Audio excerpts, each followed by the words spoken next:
How to export photos for Instagram and social media. First of all, open the app and select the photo you want to share.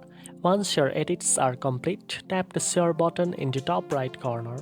Next, select export as from the options. In the export settings, choose JPEG as the file type and set the image quality to high.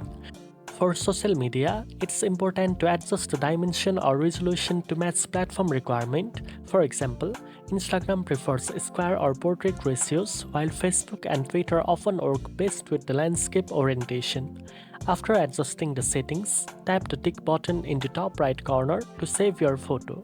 Your image will now be ready to upload to Instagram, Facebook, Twitter, or any other social media platform, maintaining all your edits and high quality detail. Now you know how to export photos for Instagram and social media in Adobe Lightroom.